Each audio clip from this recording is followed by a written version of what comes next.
inallow mo yung mga PDLs na mag-transact ng business in the amount of 2,000 pesos? Galing saan? Molly, Ryby, to that. Ibig nyo sabihin, nakapasok yan na wala man lang proseso. Hindi yung proseso eh. I think, Mr. Chair, that process is wrong and I'm revoking that. Mr. Chair, meron po ako mga kakilalang empleyado, Mr. Chair. Yung mga nakaupo po, sir, kilala Like ko po, who? like General DG Katapang po, Ma'am Angie Bautista. Yes po, Mr. Chair. Okay, in other words, meron kang kilala sa loob. At yun ang nagtataka kami, kung paano ka nakapagpalagay ng mga numbers inside without those people inside ng Bucor na ipoproliferate yung iyong GCash account number. So nagkarelasyon kayo ni Molly. Opo. Kailan nagsimula yung relasyon ninyo? Paglaya niya po. 2018.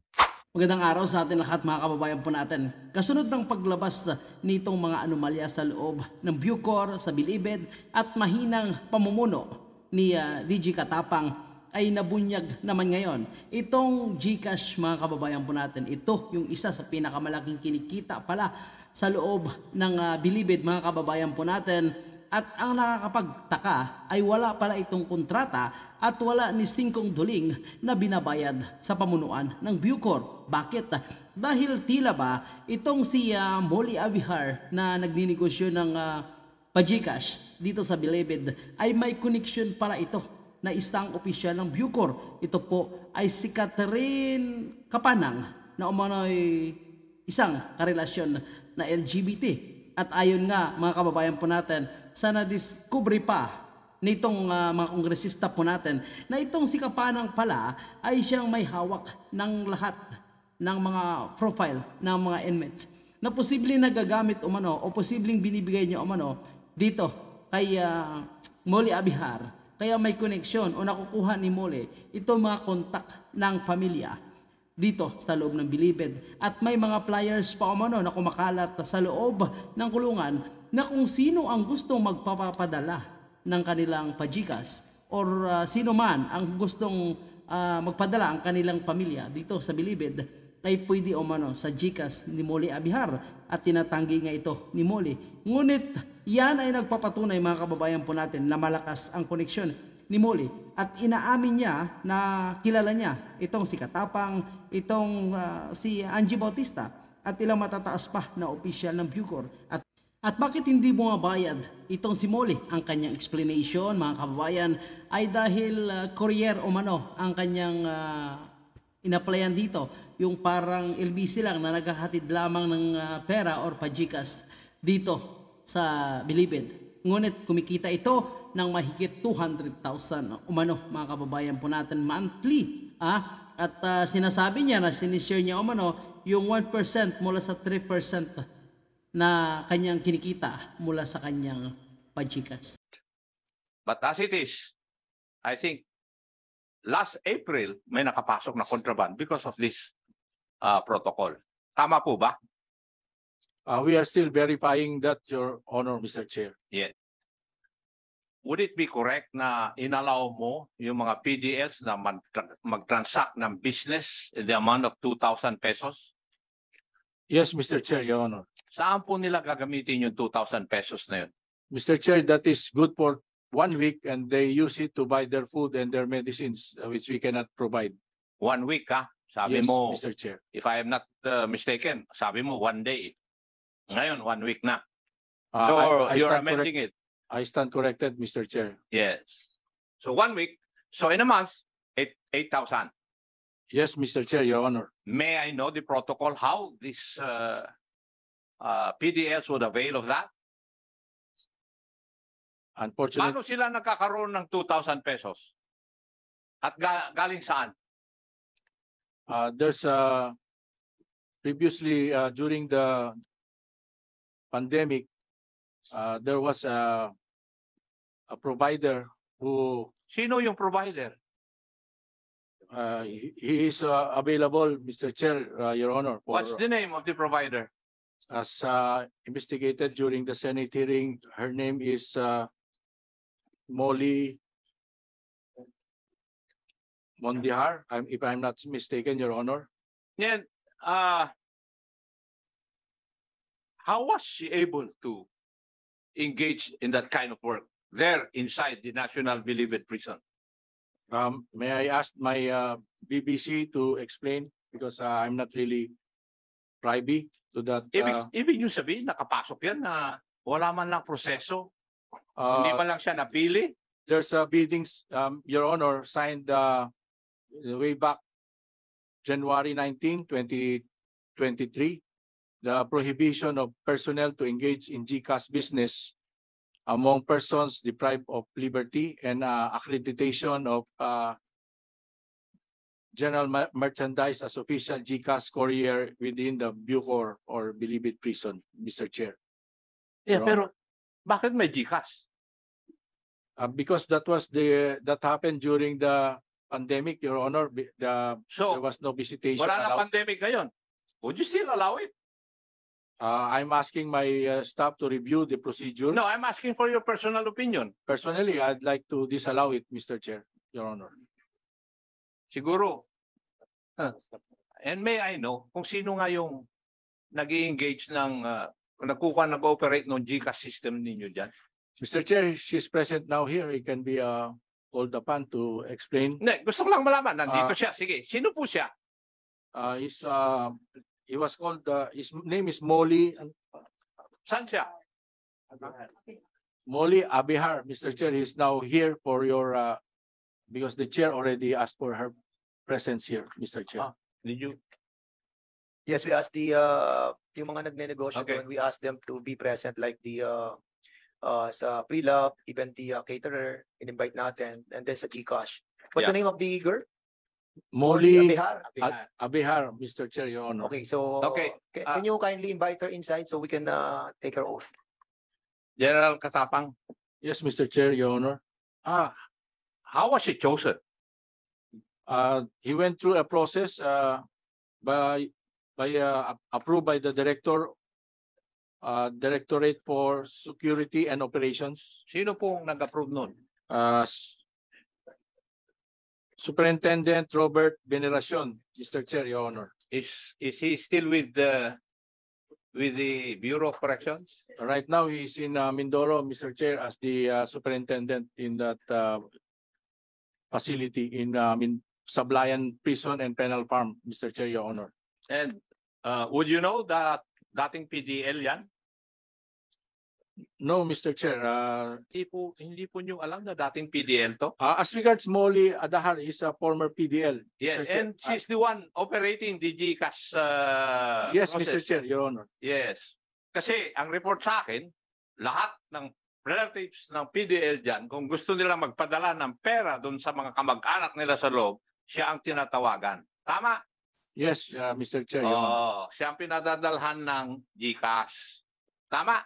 Yes, Mr. Chair, Ngayon, Your Honor. Sino po ang pinagdadalhan niya ng pera sa loob ng MVP? May I ask, Your Honor, the person we are talking about is already here. Can he be allowed to explain? Ibig mo yung sabihin, hindi nyo alam kung sino yung... Eto, ako ngayon si Molly. Molly nga ba? Sige. Molly. Ito na yung pinadalhan na ako ng pera ng mga relatives ng mga PDLs. Saan ko dadalhin itong perang ito? Sa loob ng NBP, nasa labas ako.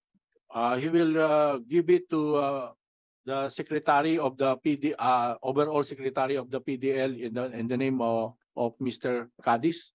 Cadiz first name. Edgardo Cadiz, Mr. Chair, Your Honor. Yun po yung nangyayari. Yes, Mr. Chair. PDL din yung si Cadiz. He is the Secretary General of all the PDLs in New Bilibid Prison, Mr. Chair, Your Honor. So what if he's the Secretary General? Kasama ba sa official operations ng Kwan? Diyan sa loob sa Bureau of Prison? Inaalaw nyo yun? Ay sila na nga ang pwedeng magpatakbo sa Bureau. That's the money of the PDL. That's why we never came into possession of that money. I'm not telling you or asking you the question whether you have touched the money or not. Tinatanong ko lang yung proseso eh. I think, Mr. Chair, that process is wrong and I'm revoking that process, Mr. Chair. Yeah. Kasi paano nangyayari yun? Di ba? You should come up with a system na within the bounds of rules and regulations. Hindi outside of the rules and regulations. Kasi nangyayari yan dahil inalaw ng mga dating nakaupo dyan.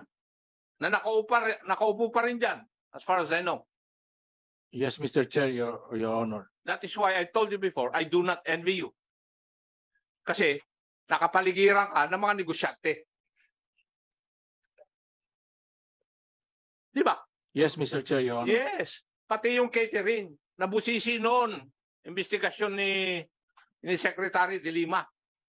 Because sa Senado, you were asked no, about this sa negosyo that you have. And accordingly, you were saying that nakuha mo yung mga contacts mo doon sa pagiging inmate mo dati sa CIW. Is that right? Yes po, Your Honor. So dati kang inmate noong 2018 ka nakalabas Yes at doon mo nakuha yung mga contact mo. And you were saying that wala kang contact sa sa bureau.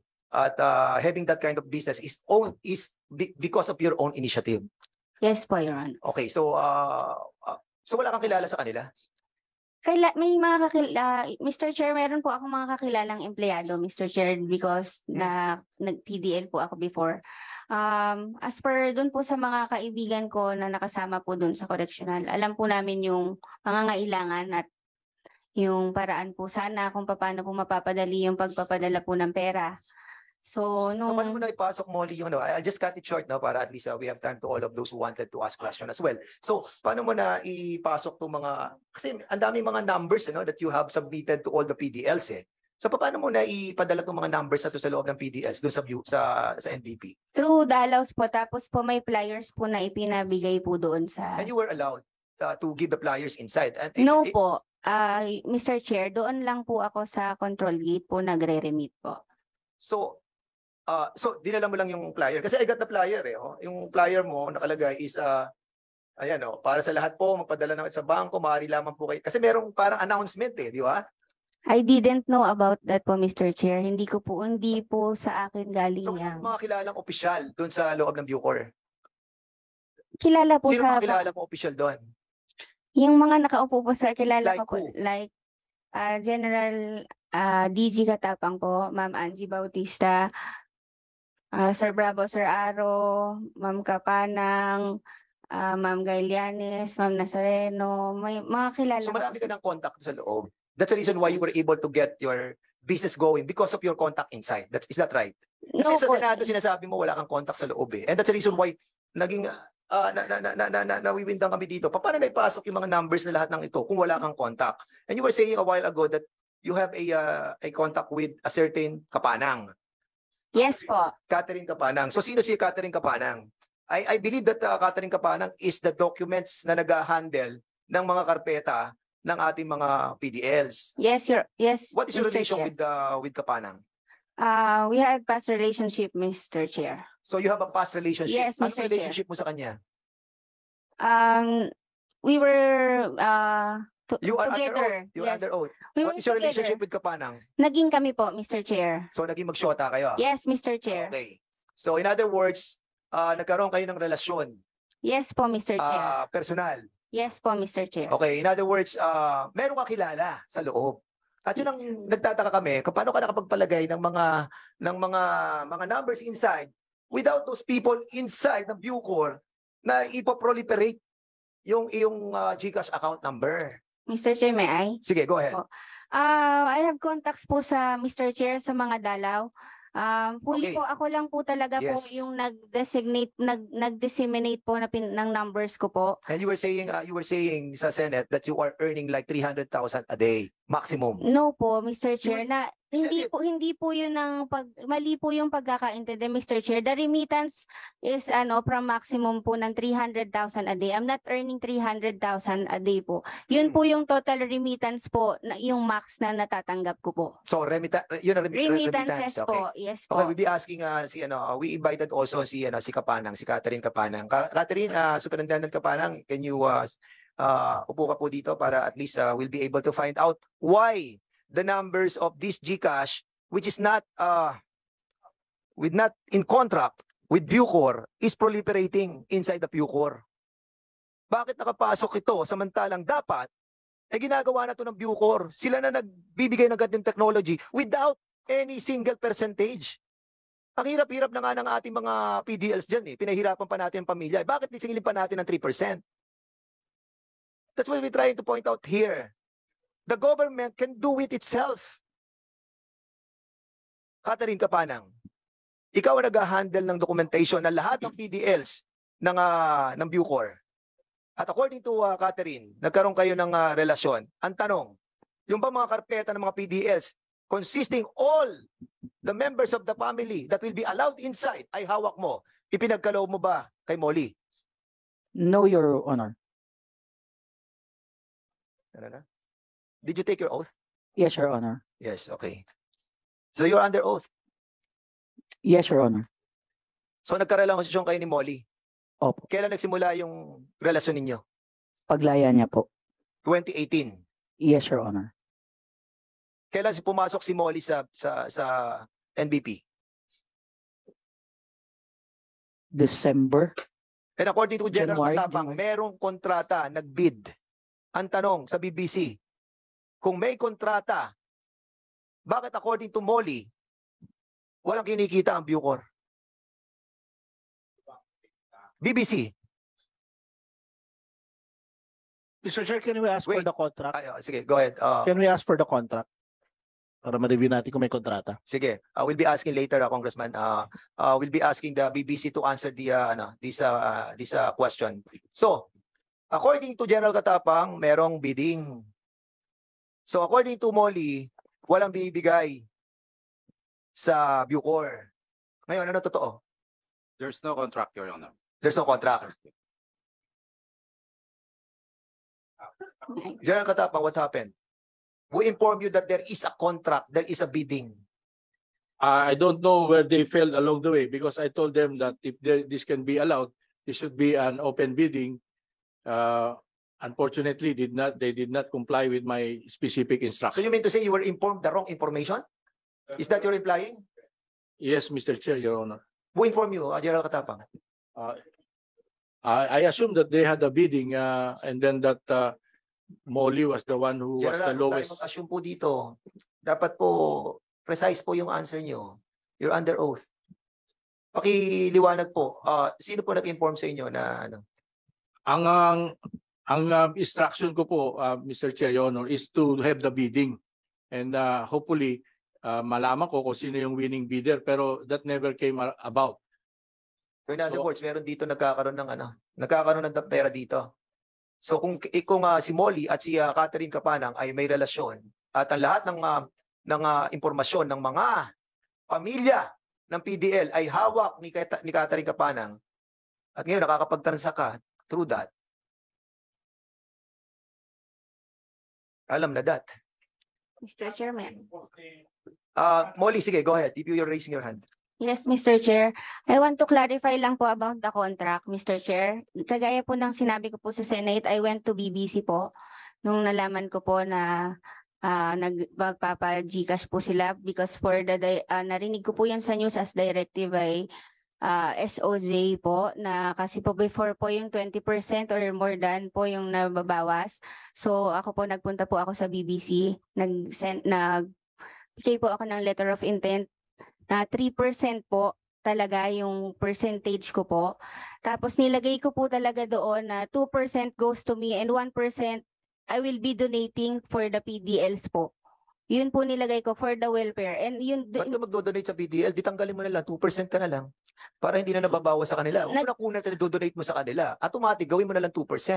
I share po. Saan mo na yung 1%? Nag-share po ako. Saan?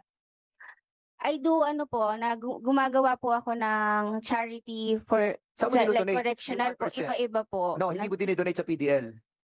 For charity po. For At charity PDL saan? din po, sa correctional po. Regularly po nag-conduct po ako doon ng outreach po. So gumagawa ka ng Since- outreach program using the 1%. At 1% yun napapapunta sa iyo. That's what you're trying to imply 2% to us. po yung napupunta po sa akin, Your Honor. 1% po tinatabi ko po para po maipantulong ko po. Specifically po sa correctional po. Okay, Kasi doon Catherine, po ako galing. you know that you are handling a sensitive position, being the custodian of all the documents pertaining to every PDLs. Okay? Why allow this kind of negotiation with the Bucor, allowing her to do business in Bucor. That you know very well that you have a relationship with Molly. Your Honor, we're no longer together Break na kayo. since last year, Your Honor. So, Already wala na kayong communication ever since. communication, Wala. yes. Meron kayong communication. Yes. And never na nagbigay ka ng plant ng Cartilla Never, sa kanya. Never, sir. BBC. Wala na kami magagawa dyan, may personal. We don't care about the personal relationship. But what we care is siya yung may documentation na hawak ng plan ng Cartilla ng ating mga PDLs. General Katapang, ito, pwede nyo namang gawing legal eh. Pwede nyo gawing nakikinabang yung mga PDLs. Di ba? Yung 3% na sinisingil niya, pwede nyo namang gawin eh. Pero gawin yung legitimate. Di ba? Yun ang what we're trying to imply here. Nasasaktan kami dahil sa mga pamilya na nag-go through with this kind of setup na nakikinabang lamang. Ha? Ay mga private na mga negosyo. Walang masama magnegosyo, pero daanin nyo sa legal. Okay? We hope, General Katapang, maliwanag po itong pinag-uusapan natin dito. Ang dami pa po natin pag-uusapan. Punong-puno na po kami. And hope that this will be the last time in this Congress that we'll be tackling this kind of problem. We hope. We don't want to get your assurance, General Katapang, anymore. But we will be conducting our power as a committee to have an oversight power over you. Thank you, Mr. Chair, Your Honor. I will comply, Mr. Chair.